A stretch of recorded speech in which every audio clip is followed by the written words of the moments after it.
E aí pessoal, beleza? Pessoal, esse carro veio para ver caixa de direção e um barulho, tá? Caixa de direção desse carro aqui, ó, de fato tem vazamento. É muito comum vazar ali no pinhão, mas esse aqui tá vazando por dentro mesmo, tá? Coifa, pessoal, não segura vazamento, tá? Coifa segura apenas pó e sujeira para não entrar na caixa de direção. Não foi eu que tirei, já tava assim, sem a abraçadeira. E o vazamento já chegou do outro lado aqui.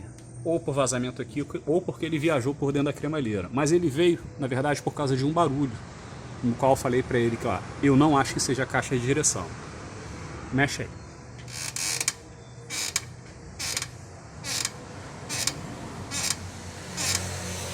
Dá para ouvir bem aí, né? Isso, pessoal, no chão dá um estalo, tá? Isso aqui é um sandeiro, né? Isso aqui é um sandeiro, mas é mecânica Renault. Então, tá vindo daqui, pessoal, ó, dessa área aqui. Não sei se vocês percebem, balança R é da direita e é uma balança semi-nova. Não sei se está frouxo, a gente vai conferir por quê. Tem uma porca aqui, ó. Só que essa porca só segura essa haste. Tem aquela porca ali dentro, ali, ó, que na verdade aperta essa balança. Então a gente vai tentar dar um aperto aqui. Pega a chave lá, por favor. Acho que é 18. Aqui, mas eu acho que não vai passar não. Acho que não vai passar não. Só pra ver se tá frouxo.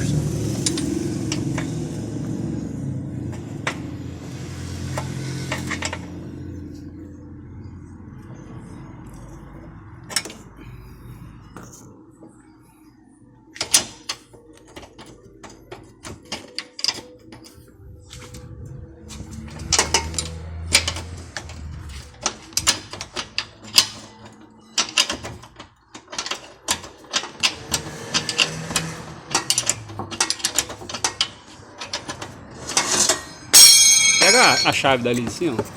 13. Pega a chave dali de cima, por favor.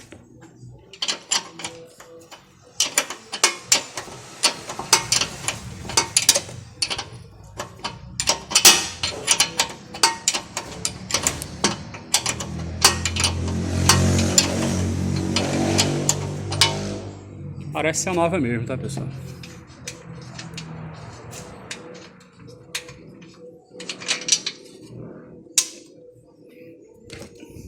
Lá em cima, lá.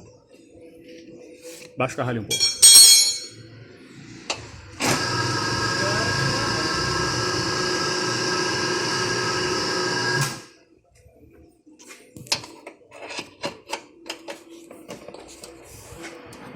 Vou pegar adiante.